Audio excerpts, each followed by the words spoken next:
안녕하세요. 물류관리사 물류관리론의 최주연 강사입니다. 자, 이번 시간에는 기출풀이 시간이죠. 자, 기출 어떠셨나요? 자, 이번 기출은요. 물론 기존에 나왔던 것도 있지만 좀 새로 출제가 된 게 좀 많았습니다. 좀 우리에게 생소한 용어도 많았으니까 좀 주의 깊게 봐주셔야 될 것 같아요. 자, 이번 시간에는 앞에 번호인 1번부터 20번을 할 건데요. 자, 우선 강의를 보기 전에 문제를 먼저 다 풀어보시고 강의를 들으시기를 추천드립니다. 자, 지금부터 시작을 하도록 하겠습니다. 자, 우선 26회죠. 자, 26회 1번은 어떤 게 출제가 되었을까요?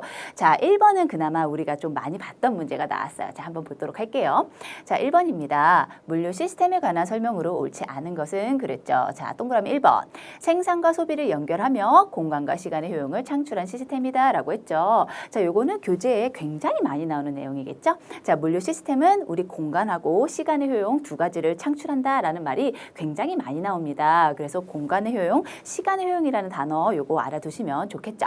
자, 동그라미 2번입니다. 자, 물류의 하부 시스템은 수송이나 보관이나 포장, 하역, 물류 정보, 유통, 가공 등으로 구성된다라고 했죠. 자, 여기서 주의하실 게 뭐냐면 자, 우리 수송, 보관, 포장, 하역, 물류 정보까지 맞죠. 그쵸? 근데 요거, 그쵸? 요게 가끔 얘가 들어가지 않아요라고 나올 수도 있어요. 그러니까 유통, 가공 포함된다. 또 하나 예전에 출제되었을 때 물류 정보는 아니다 라고 나왔는데 맞겠죠. 그래서 물류 정보하고 유통 가공 얘네들도 다 물류에 들어간다라는 거 요거 다시 한 번만 알아주시고요. 자, 세 번째입니다. 물류 서비스의 증대와 물류 비용의 최소화가 목적이다라고 했습니다. 자, 요거는 뭐 너무 많이 해서 그렇죠? 자, 우리 항상 보면 물류 서비스는 높아지는 게 좋아요. 그렇죠? 서비스는 항상 좋은 게 좋잖아요. 그리고 비용은 줄이는 게 좋습니다. 그래서 서비스는 높이고 비용은 줄인다라고 해서 우리 상충관계라는 단어 굉장히 많이 보셨죠? 그래서 서비스는 높인다, 비용을 줄인다. 그럼 얘가 가끔 시험에 이렇게 나올 수도 있어요. 물류 서비스와 비용의 최소화 이러면 안 되죠. 그렇죠? 서비스랑 비용을 둘 다 최소시키는 게 아니고 서비스는 높여요 라는 거. 그렇죠? 서비스는 높이고 비용은 줄여요 라는 거. 요것도 다시 한번 봐주세요. 자, 그럼 4번입니다. 자, 물류 합리화를 위해서 물류 하부 시스템의 개별적인 비용 절감이 전체 시스템의 통합적 비용 절감보다 중요하다라고 했습니다. 자, 요거 어때요? 요게 바로 틀렸죠. 그렇죠? 자, 보시면 개별이 통합보다 어떻게 중요할까요? 그렇죠? 우리는 항상 개별이 통합보다 중요한 게 아니고 통합이 더 중요하다고 했는데, 그렇죠? 그래서 통합이라는 단어가 굉장히 강조가 많이 되고 있잖아요. 그래서 개별적인 게 통합적인 것보다 중요한 게 아니고 개별보다, 그렇죠? 개별보다 통합적인 게 훨씬 중요하다라고 했습니다. 물론 여기서는 비용 절감만 나왔지만 비용 절감뿐만이 아니고 모든 것이 다 마찬가지예요. 그래서 모든 것이 다 개별적인 것보다 통합적인 게 훨씬 중요하다라는 거 요거 다시 봐주세요. 자, 그럼 5번 당연히 맞는 말이겠죠. 자, 물류 시스템의 자원은 인적, 물적, 재무적, 정보적 자원 등이 있다라고 했어요. 그래서 요 용어랑 요거 있잖아요. 요것들은 예전에 나왔던 게 그대로 출제가 되었어요. 그런데 혹시 모르니까 다시 한번 인적, 그쵸? 물적, 재무적, 여러 가지가 그쵸? 여러 가지가 역시 통합적으로 정보까지 다 들어 있구나라는 거 요것도 다시 한번 기억을 해주세요. 그래서 1번의 답은 4번이었습니다. 자, 이제 2번 문제 보도록 할게요. 좀 지난 회차부터 이 공동수배송이 조금씩 많이 나오고 있어요. 그래서 공동수배송을 조금 자세히 봐주시는 것도 괜찮을 것 같아요. 자, 볼게요. 2번입니다. 자, 공동수배송의 효과에 관한 설명으로 옳지 않은 것은 그랬어요. 자, 공동수배송은 뭐예요, 그러면? 자, 공동으로, 그렇죠? 나뿐만이 아니고 다른 데랑 다 같이 우리 공동으로 수송도 하고 배송도 하자. 그래서 같이 공유를 하자. 차도 공유를 하고 뭐 여러 가지 있잖아요. 시스템들. 그런 것들 같이 하자라는 겁니다. 자, 그럼 뭐가 좋을까요? 자, 1번입니다. 차량의 적재율과 공차율이 증가한다. 이거는 약간 한자어라서 용어를 모르면 아차 싶을 수 있어요. 우선 답은 1번이고요.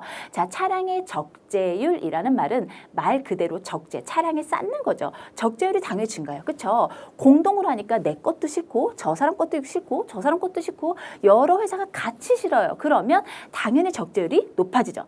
적재율이 높아진다는 건 차 안에 빈 공간이 별로 없어진다는 거잖아요. 이 공차율이라는 단어는요. 공차, 차가 비었어요 라는 거예요. 즉 공차율은 증가하면 안 되죠. 그렇죠? 적재율, 이 적재율이 증가하는 건 맞는데 공차율은 증가하는 게 아니에요. 그래서 공차율은 감소하겠죠. 그렇죠?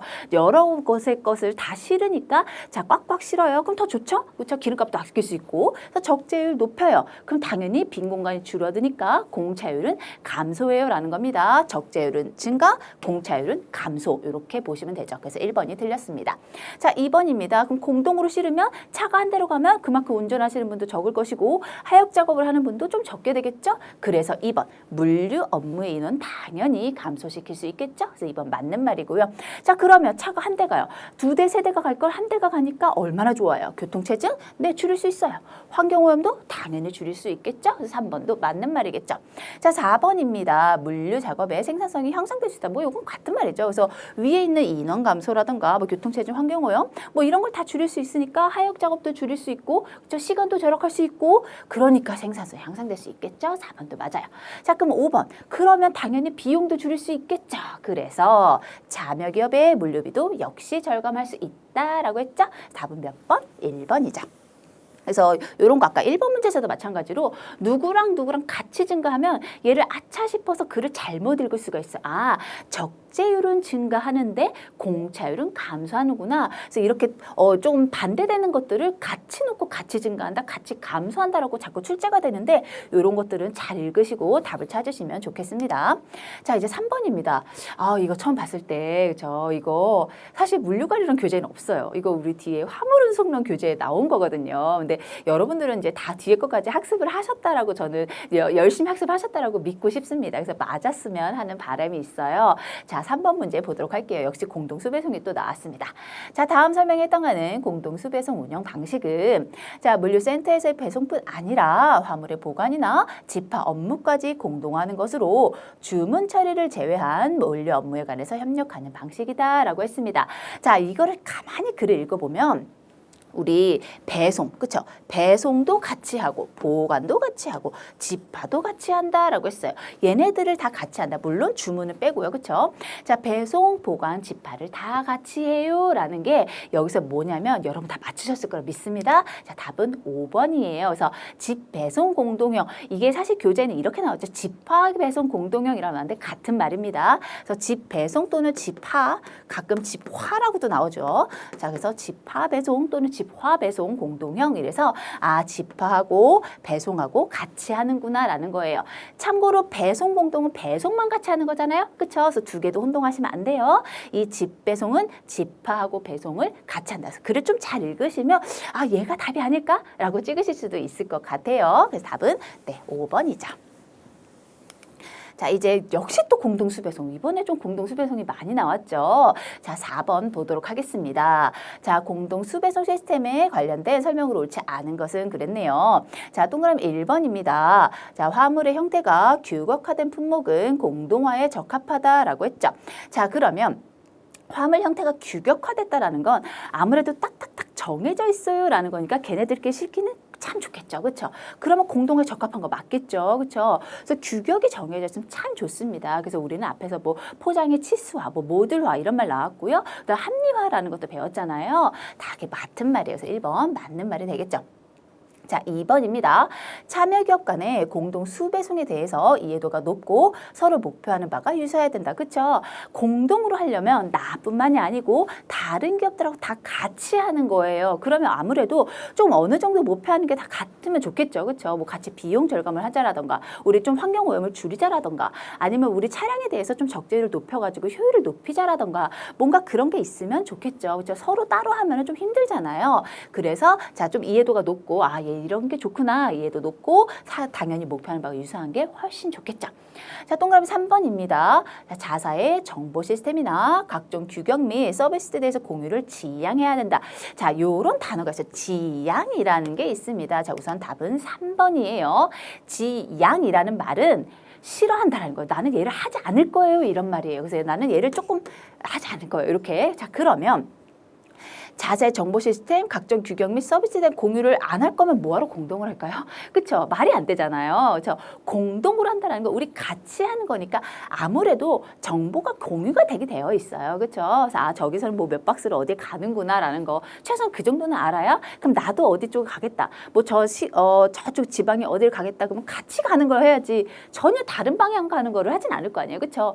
그러니까 어느 정도 정보는 들어갑니다. 그래서 정보가 공유되겠고요. 규격도 당연히 비슷한 게 들어가겠죠. 서비스도 비슷합니다. 그래서 이거에 대해 공유를 지향한다는 건 좀 말이 안 돼. 이럴 거면 공동을 할 필요가 없겠죠. 그렇죠? 그래서 3번이 틀렸어요. 자, 4번 볼게요. 화물의 규격이나 포장, 바레트 규격 등의 물류 표준화가 선행되다. 이건 당연한 말이죠. 그렇죠? 그래서 물류 표준화 당연히 선행되어야 됩니다.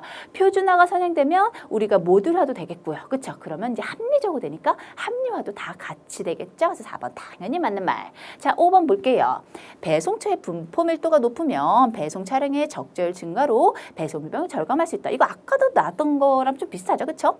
우리 배송처의 분포 밀도가 높다라는 건 좀 같은 지역에 여러 회사들이 좀 같이 있으면 아무래도 좀 그들이 같이 하면 더 좋겠죠. 그렇죠? 그래서 밀도가 좀 높으면 당연히 차에다가 가득가득 실을 수 있어요. 그럼 적재율 증가하죠. 적재율 증가하면 아까 말했듯이 공차율은 감소해요. 그렇죠? 공차율 감소하니까 당연히 비용? 네, 절감할 수 있죠. 그래서 5번 맞습니다. 답은 3번이에요. 자, 5번입니다. 이것도 좀 생소한 게 나왔죠. 그렇죠? 이번에 좀 생소한 문제들이 많이 나왔습니다. 자, 5번 문제예요. 물류 조직에 관한 설명으로 옳지 않은 것은 그랬습니다. 자, 1번 보시면 예산 관점에서 비공식적, 준공식적, 공식적인 조직으로 분류할 수 있다라고 했습니다. 예산이 뭐예요? 예산. 돈 얘기잖아요. 그렇죠? 예산은 돈을 어떻게 할 거예요? 라는 건데 여기 보시면 비공식적, 준공식적, 공식적은 약간 공식적일까요? 아닐까요?를 판단하는 거잖아요. 그래서 1번이 틀렸습니다. 그래서 예산 관점에서 보는 게 아니에요. 얘는 공식적이냐 아니냐를 보는 거라서 1번이 아니에요. 1번 답입니다. 자, 2번 보겠습니다. 자, 형태 어떻게 생겼냐라고 볼 거면 사내 조직이나 우리 독립자회사나 뭐 이렇게 분류할 수 있다. 그래서 이거는 제 생각에 다음 회차 교재에 이제 이게 조금 다시 수록이 될 것 같아요. 그래서 그때 되면 다시 좀 이걸 암기하시면 좋을 것 같아요. 얘는 좀 단순 암기잖아요. 그렇죠? 그래서 형태 관점은 사내 조직, 독립자회사. 자, 3번입니다. 이제 관리를 하는 입장에서 보시면 분산되어 있냐, 집중되어 있느냐, 좀 집중 분산이냐 이렇게 분류할 수 있다라고 보면 되고요. 자, 4번입니다. 요건 좀 교재 나온 거죠. 자, 기능 관점에서 보면 라인 업무형, 스텝 업무형, 라인 스택 업무형, 매트리스형으로 분류할 수 있다. 이것도 맞습니다. 자, 5번입니다. 이제 영역을 봤을 때 영역 관점에서는 개별형이냐, 조달형이냐, 마케팅형이냐, 종합형이냐, 로지스틱스형이냐 이렇게 분류할 수 있다라고 했어요. 그래서 이건 좀 단순 암기잖아요. 그래서 아 이렇게 돼 있구나라고 해서 보시고 너무 이렇게 자세하게 암기하실 필요는 없지만 아 대충 이런 느낌으로 가는구나 해서 다시 한번 보시면 좋을 것 같아요. 정답은 1번입니다. 자, 6번입니다. 요거는 상당히 출제가 많이 되었던 거죠. 요건 다 맞추셨으리라 믿고 싶어요. 자, 6번. 자, 물류 표준화에 관련된 하드웨어 부문의 표준화에 해당하는 것을 모두 고른 것은 자, 우리 두 가지가 있어요. 하드웨어가 있고요. 소프트웨어가 있겠죠. 자, 하드웨어는 뭐예요? 우리가 겉으로 눈에 보이는 거, 우리가 만질 수 있는 거 이런 식으로 보시면 되고요. 그럼 반대로 소프트웨어는 그게 아니에요. 그렇죠? 눈으로 보이진 않아요. 내가 만질 수는 없는데요. 거기에서 뭔가 안에서 내부적으로 뭔가 일어나는 거예요. 소프트웨어잖아요. 자, 그럼 여기서 하나씩 볼게요. 자, 기억입니다. 파레트 표준화. 우리 파레트 탁탁탁탁 그쵸? 만질 수 있어요. 눈에 보여요. 그럼 얘가 하드웨어 맞습니다. 자, 하드웨어 맞고요. 자, 니은 포장 치수입니다. 포장된 거는 뭐죠? 치수 자체는 우리가 그냥 규격을 정해 놓는 거잖아요. 그래서 얘가 바로 소프트웨어예요. 소프트웨어. 이렇게 보면 되고요. 자, 디귿입니다. 내수용 컨테이너 표준화라고 했습니다. 자, 그럼 기억하고 디귿은 별 차이가 없죠. 팔레트를 표준화시키는 거, 그 역시 컨테이너를 표준화시키는 거, 그래도 역시 얘가 하드웨어. 그렇죠? 그래서 내수용 컨테이너까지 다 되는 것들을 하드웨어 맞고요. 그럼 리을이요. 물류 시설이나 장비의 표준화. 얘도 맞죠. 그래서 시설, 장비, 컨테이너, 팔레트 다 같은 의미잖아요. 그렇죠? 그러니까 같은 것들은 아니지만 같이 우리 눈에 보이고 우리가 실을 수 있는 자, 탁탁탁 만질 수 있는 것들 이렇게 하시면 돼요. 그래서 기억하고 디귿하고 리을이 자, 답의 하드웨어 부분이고요. 자, 그럼 미음 볼게요. 물리 용어. 자, 치수나 용어는 약간 비슷한 의미잖아요. 그렇죠? 대놓고 우리가 보이진 않지만 우리끼리 다 정하고 있는 거잖아요. 얘도 소프트웨어. 자, 거래 단위. 이것도 마찬가지겠죠? 그래서 거래 단위 이것도 역시 소프트웨어 이렇게 보시면 됩니다. 그래서 니은하고 미음하고 비읍은 소프트웨어고요. 기억, 디귿, 리을은 하드웨어다라고 보면 되겠죠. 그래서 이거 참 많이 출제가 됐어요. 어떤 게 하드웨어인지 어떻게 소프트웨어인지 요거는 꼭 구분을 하시면 좋겠습니다. 자, 이제 7번 문제 보도록 할게요. 자, 제임스 앤 윌리엄이 제시한 물류 시스템 설계 단계는 전략 수준, 구조 수준, 기능 수준, 이행 수준을 구분한다. 기능 수준에 해당하는 것을 모두 고른 것은 그랬습니다. 자, 지난 회차에는 이것들에 대해서 이제 막 설명이 쭉 나왔었는데 이번에는 이 중에서 기능 수준에 해당하는 것을 고르세요 했어요. 이것도 약간 단수 남기긴 해요. 그래서 보시면 전략 수준에서 쭈루룩 해서 얘가 가장 높은 거에서 점점 이렇게 밑으로 내려간다라고 보시면 되고요. 자, 참고로 이 전략 수준은 가장 높은 거니까 뭐 우리가 회사를 어떻게 할 거예요? 고객 서비스 단계라든가 이런 것들을 정하는 게 바로 전략 수준입니다. 자, 이제 하나씩 내려가는데 이 구조 수준은 이제 보시면 뭐 유통 경로라든가 뭐 이런 것들을 이제 우리가 얘네들 하나씩 설계하는 단계다라고 보시면 되고요. 자, 지금 이제 하는 기능 수준은 조금 우리가 지금까지 배웠던 물류에서 하는 좀 자세한 아이들, 그러니까 자재 관리라든가 무슨 그러니까 창고 관리라든가 수송 관리라든가 이런 거를 보시면 돼요. 그래서 기능 수준에 해당하는 것은 그런 얘기. 그러면 창고 설계, 수송 관리, 자재 관리가 나왔겠네요.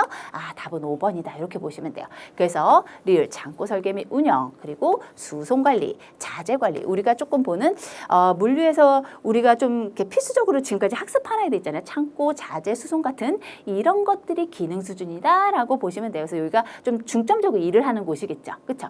그럼 이행 수준은 뭐냐? 거기서 조금 더 이제 더 내려와서 이제 거기서 아예 정보화까지 이행은 정보화까지 이렇게 생각을 하시면 됩니다. 그래서 이행 수준은 정보화.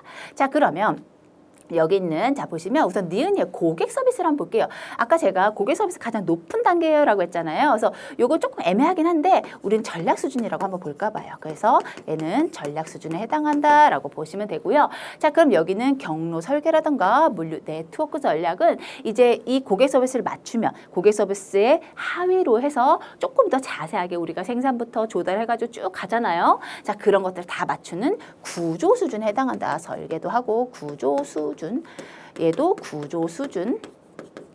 자, 이렇게 보시면 될 것 같아요. 네트워크 전략이나 경로 설계는 자, 구조 수준 하나하나 뭔가를 설계하고 전략을 세워요. 그 다음에 그거에 맞춰서 기능 설계, 창고라든가 수송이라든가 자재 이렇게 생각을 하시면 됩니다. 답은 5번이었어요. 그 다음 문제, 자 8번입니다. 자, 물류 표준화에 관한 설명으로 옳지 않은 것은 그랬네요. 항상 시험에 나오는 거 표준화, 합리화, 모듈화 이거 굉장히 많이 나오겠죠. 자, 보도록 할게요. 1번입니다. 단위 화물 체계 보급, 물류기기 체계 인터페이스, 자동화를 위한 규격 등을 고려된다. 뭐 이거는 그쵸? 뭐 당연히 만들겠죠. 자, 2번 볼게요. 운송, 보관, 하역, 포장 정보의 일관 처리로 효율성을 제고하는 것이다. 이런 단어 우리 좀 헷갈려요. 제고한다라는 건 높인다라는 겁니다. 그렇죠? 그래서 이런 단어가 이런 한자어가 참 많이 나오고 있으니까 이런 거 좀 알아두셔야 돼요. 그래서 효율성을 높인다. 당연하죠. 표준화, 표준적으로 맞추니까 얼마나 좋아요. 얼마나 효율적이에요. 그럼 합리적으로 되겠죠? 그러니까 맞습니다. 자, 동그라미 3번입니다. 물류 모듈은 물류 시설 및 장비들의 규격이나 치수가 일정한 배수나 분할 관계로 조합되어 있는 집합체로 물류 표준화를 위한 기준 치수를 의미한다라고 했습니다. 그래서 우리 모듈화가 치수를 맞추는 거잖아요. 그러니까 우리 교재 보시면 다 이렇게 치수 맞춰서 뭐 팔레트라던가 컨테이너라든가 이런 거 나오잖아요. 그래서 그 얘기가 되는 겁니다. 3번 맞아요. 자, 4번입니다. 자, 대표적인 유닛 로드 치수에는 NULS, 그래서 네트 유닛 로드 사이즈가 있고요. PVS, 플랜뷰 사이즈가 있다. 요거는 교재에는 사실 플랜뷰 사이즈만 요거 하나가 있잖아요. 근데 요것도 있다라는 거 참고로 요런 게 두 개 있구나라고 나와요. 조금 요 말이 사실 이렇게 시험에서 동그라미 4번으로 나오게 좀 뜬금없기는 해요. 사실은 보고서 이런 것도 시험에 출제가 되는구나 했는데 어떻겠어요. 그렇죠? 그래서 요런 게 있구나라고 이제 보고 넘어가시면 될 것 같아요. 자, 답은 5번인데요. 자, 배수 치수의 모듈은 이거는 지난 회차에는 사실 여기가 이렇게 딱 괄호쳐서 나왔었는데 이번에는 아예 틀렸다라고 나왔네요. 그래서 자, 뭐가 틀렸다 볼게요. 배수치수 모듈은 1140mm에 1140mm 유닛 로드 사이즈. 자, 여기 뭐 요거죠. 그렇죠? 유닛 로드 사이즈를 기준으로 하고 최대 허용 공차 마이너스 80mm를 인정하고 있는 플랜뷰 유닛 로드 사이즈를 기본 단위로 하고 있다.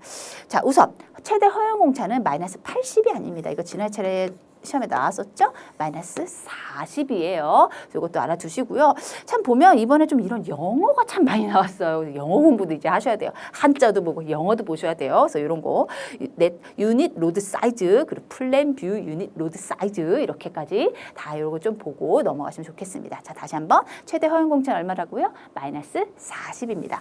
그럼 또 이런 것도 이제 어떻게 출제가 될지 모르니까 뭐 이런 것도 하나 외워두시는 게 좋겠죠. 그렇죠? 1140에 1140. 자, 얘를 기준으로 하고 최대 허용 공차는 마이너스 40이다라는 거 이렇게 보시고 넘어가시면 좋을 것 같습니다. 자, 이제 9번 볼게요. 자, 9번이요. 자, 다음 설명에 해당하는 포장 화물의 바레트 적재 형태는 사실 이거는 또 보관하용론에 있는 문제가 나와가지고 제가 이거 순간 보면서 참 이렇게 여러 과목을 다 열심히 공부해야 되겠구나라는 생각을 했었어요. 자, 한번 볼게요. 자, 홀수단에서는 물품을 모두 같은 방향으로 나란히 정돈하여 쌓고 짝수단에서는 방향을 90도로 바꾸어서 교대로 겹쳐서 한 방식이다라고 했어요. 이거는 제가 시험에 출제됐던 그림 갖고 왔는데 좀 잘 안 보이시죠? 자, 그럼 제가 홀수단, 짝수단도 이거 써왔습니다. 자, 이게 뭐냐면 결국은 이거예요. 자, 한 방향으로 이렇게 긴 거 있잖아요. 쭉쭉쭉 쌓아요. 그럼 이제 여기 이쪽으로 길잖아요. 그럼 약간 무너질 것 같으니까 그 다음에는 이렇게 눕혀요. 그럼 이쪽에 긴 게 있으니까 그 다음 두 번째 단에는 이렇게 길게. 그렇죠? 그래서 이렇게 됐다가 이렇게 됐다가 그 다음에 다시 이렇게 갔다가 이렇게 갔다가 이렇게 하나 이렇게 하나 이렇게 해서 교대로 한쪽 방향 이렇게 교대로 쌓은 방식을 말하는 겁니다. 근데 여러분들은 보관하용도 열심히 공부하셨으리라 믿을 거예요. 자, 그럼 얘는 몇 번이에요? 네, 교대 배열이죠. 근데 만약에 공부를 안 하셔도 이렇게 봤을 때 교대로 겹쳤다고?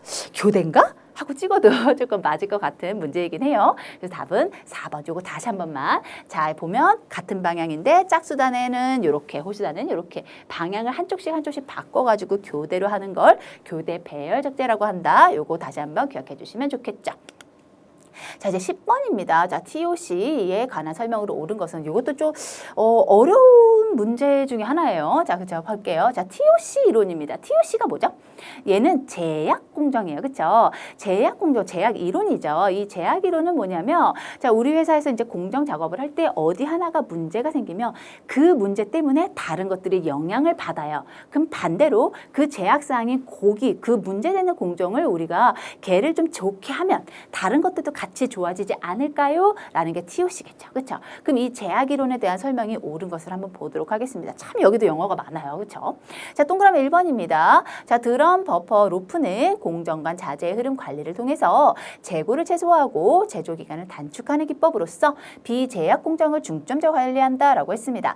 자, 요거 우선 이게 무슨 말이지? 하실 수도 있어요. 자, 우선 TOC는요. 아까 말씀드렸지만 제약 이론이에요. 그렇죠? 제약 이론이라는 말은 제약사항을 좋게 만들어야 돼요. 그러면 다 같이 좋아져요. 라는 건데 뜬금없이 재고 최소화하고 제조 기간을 단축하는 기법이란 말이 조금 그렇죠. 물론 비제약 공정을 중점적으로 관리하는 건 맞아. 근데 얘가 조금 애매하긴 합니다. 그렇죠? 자, 그럼 참고로 이 드럼, 버퍼, 로프가 이 제약 이론에 좀 많이 나오는 용어긴 해요. 요거 때 잠깐 설명해 주시면 드럼이 뭐예요? 우리 드럼 쿵쿵쿵쿵 치는 드럼이잖아요. 그렇죠? 그럼 이 드럼을 치면 다 같이 드럼 소리에 맞춰서 발 맞춰 가요. 그렇죠? 이렇게 생각하시면 돼요. 그럼 드럼이 탁탁탁탁 쳐주면 그거에 맞춰서 로프 줄 맞춰서 가요. 이렇게 보는 거예요. 그래서 드럼 소리에 맞춰서 줄 맞춰서 가는데요. 혹시 중간에 조금 문제되는 즉 제약 공정이 있으면 그 아이를 개선해야 되잖아요. 그럼 개선하기 위해서 약간 완충작용을 하는 재고라든가 그런 것들이 있으면 참 좋겠다. 그래서 버퍼입니다. 중간에 버퍼 완충작용을 하는 게 있으면 좋습니다. 라는 겁니다. 그래서 드럼, 버퍼, 로프는 바로 이 제약 공정에서 참 많이 나오는 용어입니다. 그러면 얘는 제약 공정에 관한 말인데 뜬금없이 이런 기법은 아니잖아요. 그렇죠? 이 제조기간 단축하는 기법 자체가 여기에 목적이 아니에요. 그래서 1번이 틀렸습니다. 자, 2번 볼게요. 자, 띵킹 프로세스는 제약 요인을 개선하여 목표를 달성하는 구체적인 해결 방안을 도출하는 기법으로서 부분 최적화를 추구한다. 자, 여기 보면 이런 말이 나왔어요. 우리는 항상 통합인데, 그렇죠? 부분 최적화? 아니죠. 부분보다는 뭘 최적화를 해요? 전체, 그렇죠? 전체를 최적화하는 게 맞겠죠. 그렇죠? 그래서 부분이 아니고 전체, 통합적으로 전체를 본다라고 했기 때문에 틀렸습니다. 자, 3번 볼게요. 자, 크리티컬 체인 프로젝트 매니지먼트는 자, 프로젝트의 단계별 작업을 효과적으로 관리하여 기간을 단축하고 돌발 상황에서도 납기 수준을 높일 수 있는 기법이다라고 했어요. 사실 이거는 좀 교재 안 나온 내용이긴 해요. 그래서 3번이 우선 맞는 말이고요. 자, 얘는요, 이 말 그대로 크리티컬 체인 프로젝트 매니지먼트 요거 자체가 우리 프로젝트에서 이제 조금 효과적으로 하자. 약간 좀 안 좋은 상황을 우리가 좀 프로젝트를 관리하자 뭐 이런 거잖아요. 그래서 이걸 관리하니까 당연히 기간 단축할 수 있어요. 그러면 거기서 발생한 우리 아까 버퍼 있었잖아요. 버퍼. 그쵸? 그래서 돌발 상황에서 납 기준을 높일 수 있다라고 해서 요거는 좀 알아두시면 좋을 것 같습니다. 답은 3번이고요. 자, 4번입니다. 스루풋 어카운트는 통계적 기법을 활용한 품질 개선 도구이다. 우리 이 제약이론에서 또 스루풋이라는 단어가 나오잖아요. 산출이었잖아요. 그쵸?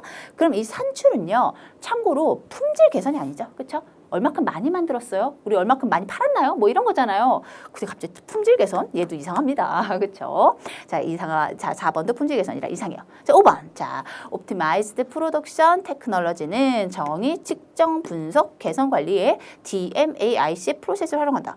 갑자기 얘가 왜 나왔을까요? 그쵸? 얘는요, 사실 6시그마 얘기죠? 그쵸? 6시그마 얘기가 뜬금없이 여기 나왔어요. 이것도 약간 이렇게 품질과 관련된 거잖아요. 그래서 틀렸습니다. 답은 3번이에요. 근데 이 동그라미 3번에 있는 내용이 조금 어려울 수도 있는데 다른 걸 읽어보시면 다른 건 다 틀렸어요. 그래서 3번이라고 좀 이렇게 맞추셨으면 좋겠습니다. 자, 11번입니다. RFID 특징을 설명한 것으로 옳지 않은 것은 자, 동그라미 1번이요. 태그에 접촉하지 않아도 인식 가능하다. 딱 RFID가 이게 대표적인 특징이죠. 바코드하고 두 개의 차이잖아요. 그래서 태그에 접촉하지 않아도 된다. 맞고요. 자, 2번입니다. 그럼 아무래도 좀 고급지잖아요. 비싸죠. 그래서 바코드 앱이 비싸다. 맞습니다. 자, 3번이에요. 태그에 상품과 관련한 다양한 기록이 저장될 수 있으므로 개인정보의 노출 또는 사생활 침해 등의 위험성이 발생할 수 있다. 요거 맞는 말입니다. 좀 정보가 많은데 이럴 수도 있다는 거 참고로 알아주시고요. 자, 4번입니다. 읽기만 가능한 바코드와는 달리 읽고 쓰기도 가능합니다. 바코드는 우리 보통 마트에 가면 띡 하고 찍잖아요. 더 이상 뭐 할 게 없죠. 읽기만 가능해요. 근데 이 RFID는 읽기도 하고 쓰기도 할 수 있다는 거 요거 좀 기억을 해 주시고요. 자, 5번입니다. 그럼 5번이 틀렸겠네요. 자, 태그 데이터의 변경 및 추가는 자유롭지만 일시에 복수의 태그 판독 불가능하다. 아니에요. 그냥 RFID는 고급져. 이렇게 생각하면 돼요. 고급져. 근데 왜 복수를 할 수 없을까? 할 수 있네. 그쵸? 복수할 수 있어요. 그러니까 복수라는 말은 여러 개겠죠. 그래서 여러 개의 태그 판독은 가능합니다. 불가능 아니에요. 가능하다. 이렇게 보시면 될 것 같습니다. 답은 5번이에요. 자, 이제 12번입니다. 아유, 요 문제도 조금 알면서도 약간 틀릴 수 있는 문제가 요 12번이었던 것 같아요. 자, 12번 한번 볼게요. 자, EN 13인데 이 괄호를 놓칠 수 있습니다. 표준형 A예요. 요것도 좀 규제 없는 말이죠. 자, 표준형 A 바코드에 관한 설명으로 옳지 않은 것은 그랬습니다. 사실 EN 13은 두 종류가 있어요. 표준형 A가 있고요. 표준형 B가 있어요. 그게 약간 차이가 있습니다. 자, 우선 동그라미 1번이요. 국가식별 코드는 세 자리로 구성되는데 1982년 이전에 EAN 내셔널에 가입한 국가식별 코드는 자, 두 자리 숫자로 부여받았다. 뭐 그렇대요. 자, 두 자리를 부여받았는데 지금 세 자리죠. 참고로 우리나라는 880. 그렇죠? 그래서 1번 맞는 말이고요. 자, 2번입니다. 제조업체 코드는 상품의 제조업체를 나타내는 코드로서 네 자리로 구성된다. 이게 표준형 A하고 B가 좀 차이가 있습니다. 자, 참고로 표준형 A는 네 자리가 맞아요. 표준형 B는요 6자리예요. 그래서 두 개 좀 차이가 있어요. 그래서 표준형 B가 보통 많이 나오는데 이제 A가 있으니까 제조업체는 네 자리구나. 이거 다시 한번 기억을 좀 해주세요. 자, 체크 디지트는 판독 오류 방지를 위한 코드로서 한 자리 구성된다. 이거 맞죠? 맨 마지막에 있는 거. 자, 이 국가 코드가 맨 앞에 있어요. 체크 디지트가 맨 마지막에 있죠? 중간에 이제 제조업체가 있고 상품 품목이 나옵니다. 합해서 13자리가 나오는 게 EN 13이잖아요. 자, 그럼 상품 품목 코드는 몇 자리냐면 자, 국가가 3자리죠. 중간에 제조업체 코드 4자리죠. 체크 디지트 한 자리죠. 더해봐요. 자, 8자리가 되겠죠. 그렇죠? 그러면 상품 품목 코드는 이게 아니죠. 그렇죠? 그래서 얘가 틀렸다라고 보시면 될 것 같아요. 참고로 얘는 5자리가 되겠죠. 그렇죠? 그래서 이렇게 보시는 겁니다. 그래서 이게 얼핏 보면 틀릴 수가 있어요. 왜냐면 이 표준형 B에는 이 제조업체 코드가 6자리거든요. 그러면 얘가 이렇게 3자리가 나온단 말이에요. 그럼 이거 뭐지? 답이 2번인가 할 수 있는데 답이 4번이에요. 그래서 이거 조금 오해하실 수 있습니다. 표준이 A라서 틀린 거예요. 자, 그래서 답은 4번이고요. 자, 5번입니다. 취급하는 품목 수가 많은 기업들에게 활용된다. 아무래도 그렇죠. 많으면 그 제조업체 품목들이 많이 들어가잖아요. 그러면 보통 바코드 많이 쓰겠죠. 대기업 같은 데 쓸 거 아니에요. 그래서 5번도 맞는 말이 돼요. 답은 4번입니다. 자, 13번 볼게요. 요건 맞추셨으면 좋겠어요. 자, 13번 괄호에 들어갈 물류 정보 시스템 용어를 바르게 나열한 것은 그랬습니다. 자, 우선 첫 번째 기억이요. 주파수 공영통신. 주파수 공영통신 뭐예요? DRS. 답 5번이네요. 그쵸? DRS 하나밖에 없네요. 이것만 봐도 맞네요.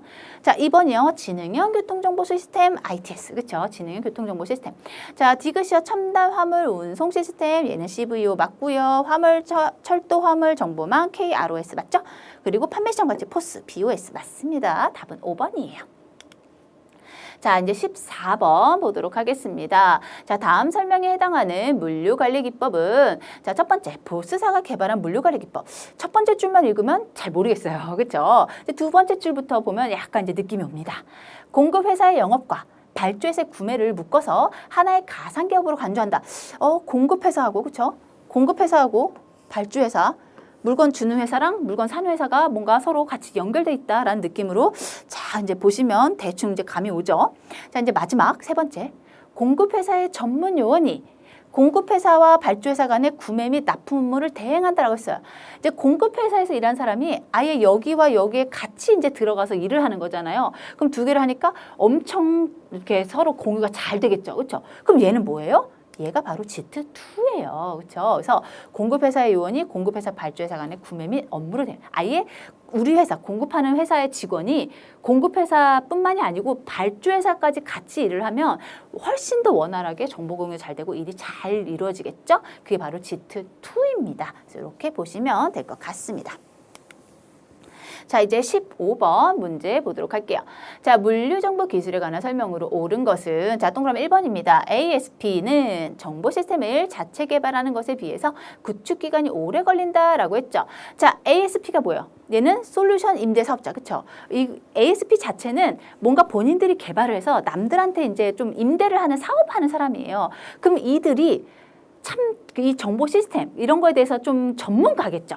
맞죠? 이렇게 생각하시면 돼요. 이 ASP 사업자들은 굉장히 이런 정보 시스템에 관해서 전문적으로 일을 한 사람들이에요. 자, 그러면 이것을 자체 개발하는 것에 비해서 당연히 구축 기간이 틀렸네요. 그렇죠? 오래 걸리는 게 아니죠. 오래 걸리는 게 아니고 구축 기간이 짧게, 그렇죠? 짧게 걸린다. 짧다. 이렇게 보면 되잖아요. 이들은 전문가인데 전문가들이 얼마나 잘하고 얼마나 쉽게 빨리 하겠어요. 그래서 1번이 틀렸습니다. 그렇죠? 자, 이제 2번입니다. 자, CALS. 자, CALS 개념은 커머스 앳 라이스피드. 영어 참 많아요. 그렇죠? 자, 얘부터 컴퓨터 에디드 어쩌고저쩌고. 자, 저 영어 잘 못 읽어요. 자, 이거로 발전되었다라고 했습니다. 자, 그러면 이거 조금 암기하실 필요가 있어요. 이게 생각보다 이 용어가 많이 나와요. 이 용어가 시험에 많이 출제되고 있어요.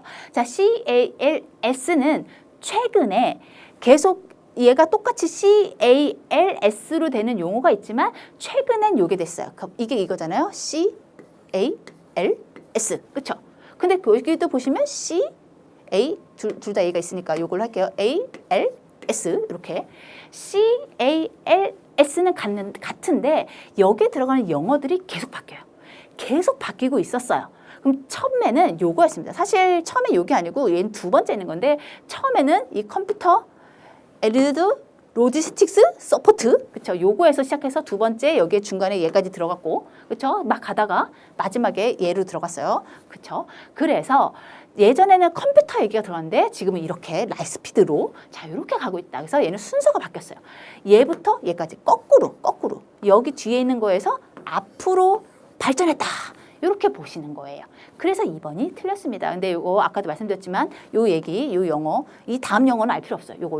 요거 컴퓨터의 라이스피드 이거는 조금 암기를 좀 하셔야 될 것 같아요. 요거가 좀 많이 출제가 되고 있으니까. 그래서 최근에는 요 용어다라는 거. 그래서 2번 틀렸습니다. 자, 3번입니다. IoT. IoT는 뭐 우리 주변에 엄청 많죠. 최근 많이 나오고 있어요. 사물 인터넷. 그렇죠? 사물 인터넷. 자, 얘는 인간의 학습 능력과 지각 능력, 추론 능력, 자연 언어의 이해 능력 등을 컴퓨터 프로그램으로 실현한 기술을 의미한다. 얘는 약간 좀 고민하실 수도 있을 것 같아요. 그렇죠? 자, 이 IoT라는 것은 우선 우리 주변에 사물 인터넷이잖아요. 사물들이 자, 사람이 막 이렇게 눌러가지고 뭔가 조작하지 않아도 그냥 알아서 자기들 사람이 왔습니다. 그러면 알아서 뭐 커튼도 열어줘요, 불도 켜줘요, 뭐 이런 거 있잖아요. 그래서 알아서 그들이 하는 건데 인간의 막 자연 언어의 이해 능력하고 막 이런 것까지 들어가면 너무 좀 그쵸? 너무 인간이 할 일이 하나도 없을 것 같아요. 그래서 얘는 아닙니다. IoT는 그냥 사물들이 그냥 인터넷에서 서로 받아들인다. 여기까지만 생각을 할 거면 될 것 같습니다. 3번이 틀렸어요. 자, 4번입니다. CIM이에요. 참고 얘는 교재 안 나왔는데 그쵸? 근데 얘가 맞는 말입니다. 자, CIM은 정보 시스템을 활용하여 제조, 개발, 판매, 물류 등의 일련의 과정을 통합하여 자, 관리하는 생산 시스템을 말한다라고 했습니다. 자, 요거 맞는 말이고요. 참고로 요게 CIM이 이런 뜻이다라는 거 한 번만 더 읽어봐 주세요. 자, 5번입니다. 자, QR코드는 컬러의 격자무늬 패턴으로 정보를 나타내는 3차원 바코드로서 기존의 바코드보다 용량이 크기 때문에 숫자 외에 문자 등의 데이터를 저장할 수 있다. 자, 우선 QR코드가 막 컬러인가요? 그냥 검은색이랑 하얀색밖에 없지 않나요? 그렇죠? 약간 컬러가 좀 이상하죠? 컬러란 말이 좀 애매합니다. 그리고 3차원 아니죠. 2차원. 그렇죠? QR코드는 2차원 바코드예요. 그래서 5번 역시 틀렸습니다. 물론 용량 큰 거 맞고요. 숫자 외 문자 등의 데이터 저장 맞습니다. 그래서 요 용어가 틀렸다. 그래서 답은 4번이다. 이렇게 보시면 될 것 같아요. 자, 이제 16번입니다. 계산 문제가 나왔네요. 이번의 차이는 계산 문제가 이렇게 많이 나오지는 않았어요. 그래서 요거는 지난 회차에도 또 출제됐던 거라서 좀 많이 맞추셨을 것 같아요. 자, 한번 볼게요. 자, A기업의 연간 고정비는 10억 원이고 단위당 판매 가격은 10만 원. 단위당 변동비는 판매 가격의 50%이다. 연간 손익분기점 판매량 및 손익분기 매출액은 그랬습니다. 자, 둘 중에 하나만 공식을 외우시면 되는데요. 자, 저는요, 이 손익분기점 판매량에 대해서 공식을 보도록 하겠습니다. 자, 손익분기점 판매량은요. 자, 우선 여기 있는 판매 단가 있죠. 판매 단가라고 쓸게요. 자, 판매 단가에서 변동비를 차감한 거에서 분의 고정비 이렇게 계산하시면 돼요. 자, 그럼 여기에다 맞춰서 쓰기만 하면 됩니다. 자, 보시면 자, 우선 판매 단가가 10만 원이죠. 그렇죠? 10만 원. 근데 변동비가 안 나왔는데 이거 생각보다 쉬워요. 10만 원인데 판매가격이 50%예요. 10만 원에 50%면 얼마죠? 와, 쉽다. 그쵸? 5만 원이죠, 5만 원. 우리 이 정도는 할 수 있어요. 5만 원. 그리고 고정비는 10억 원. 그쵸? 이거 동그라미 잘 맞추셔야 돼요. 이게 계산기 제가 두들겨 봤는데 동그라미 개수가 참 헷갈려요. 자, 10억 원 동그라미 8개 있잖아요. 요거 이렇게 계산하면 5만 원 동그라미 4개 있죠. 그래서 한번 보면 10 동그라미 하나, 둘, 셋, 넷, 다섯, 여섯, 일곱, 여덟. 그리고 5 하나, 둘, 셋, 넷. 그래서 4개 슈럭 이렇게요. 2만 원. 이렇게 하시면 됩니다. 아, 참 어렵습니다. 그쵸? 자, 약분 제가 잘했네요. 그래서 2만 원이지 아니죠. 2만 개. 그쵸? 2만 개 요거예요. 그래서 판매량은 2만 개. 이것만 봐도 답 3번이네요. 그쵸? 자, 그러면 얘는 또 어떻게 하냐? 자, 매출액은요. 그럼 우리가 여러분들이 만약에 판매를 한다고 생각을 하시면 매출액은 어떻게 구하죠?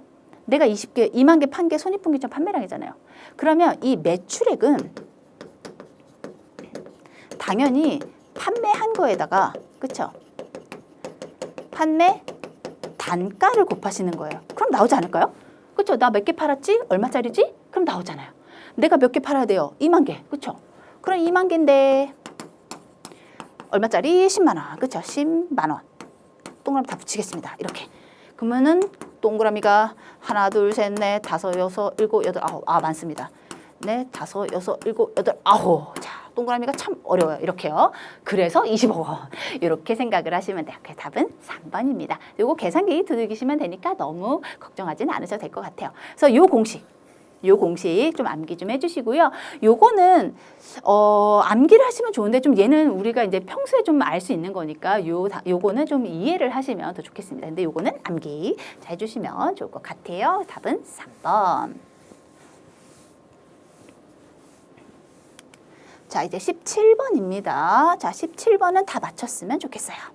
자, 17번 국토교통부 기업 물류비 산정 지침에 관한 설명으로 옳지 않은 것은 자, 1번입니다. 영역별 물류비는 조달 물류비, 사내 물류비, 판매 물류비, 영물류비로 구분된다. 자, 우리 이 물류비에서 무슨 별 있었잖아요. 그 중에 영역별이 조달, 사내, 판매, 영물류, 영물류 리버스잖아요. 이렇게 된다라는 거 다시 한번 기억해 주시고요.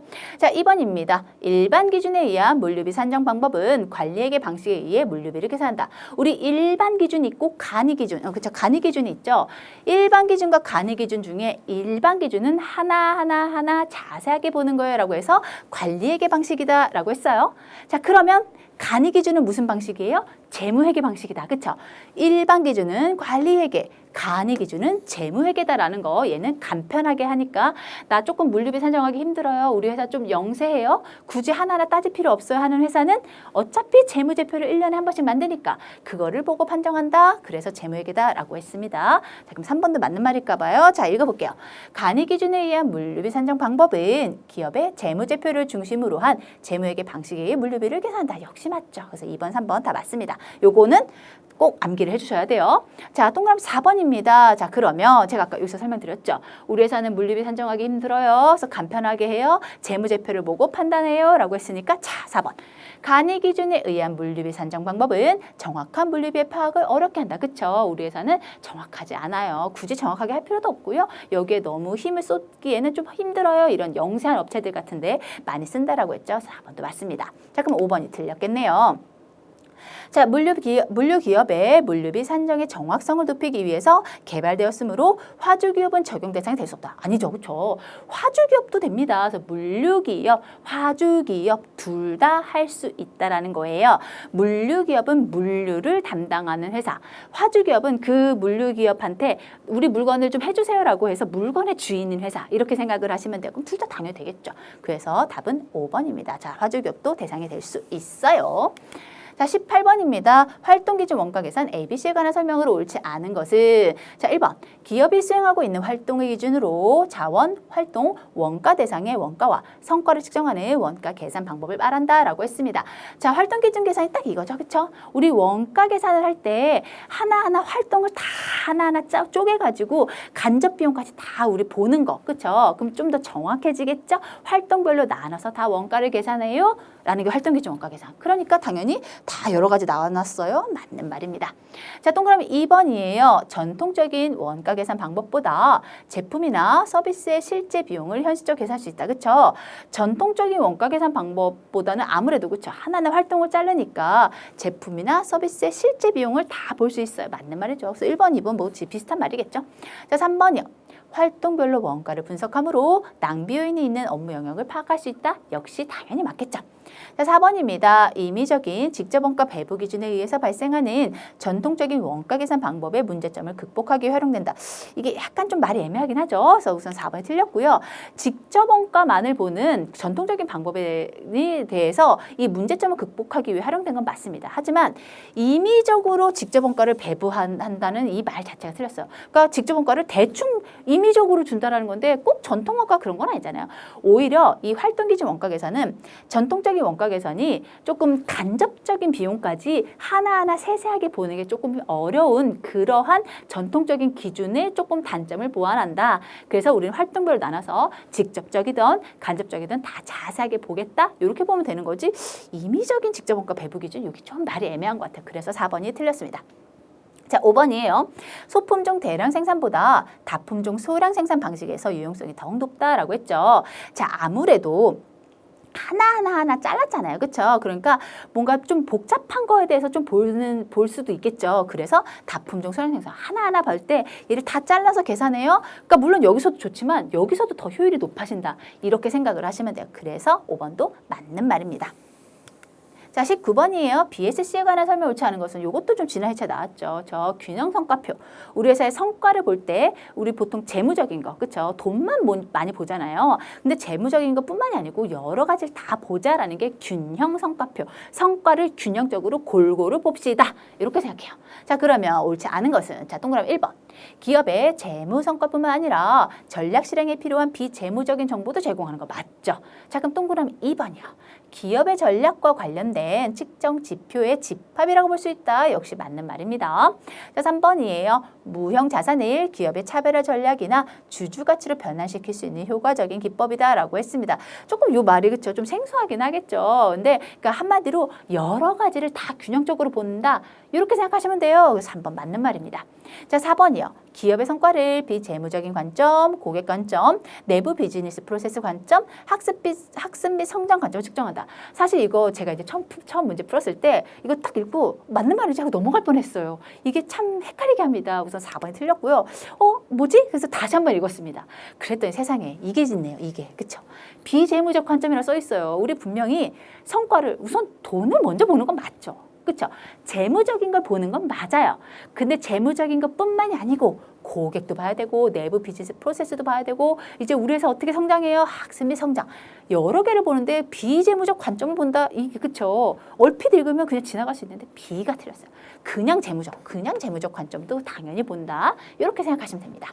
자, 5번이에요. 단기적이고 재무적인 성과에 집착하는 경영자의 근시안적인 사고를 균형 있게 한다. 그렇죠? 이렇게 보면 왠지 재무적인 것만 볼 것 같잖아요. 하지만 우리는 얘도 보고 얘도 봐요. 그렇죠? 다 봐요. 그래서 우리 좀 경영자 입장에서 좀 하나하나 다 보세요. 멀리 내다보세요. 이렇게 하는 겁니다. 그래서 5번도 맞는 말입니다. 자, 20번이에요. 물류의 기능에 관한 설명으로 옳지 않은 것은 자, 1번. 운송 활동은 생산 시기와 소비 시기의 불일치를 해결하는 기능을 수행한다. 운송이 시기의 불일치는 아닌 것 같은데요? 그쵸, 1번 틀렸네요. 운송은 뭐예요? 여기 있는 걸 저기로 갖다 줘요. 이게 운송이잖아요. 그렇죠?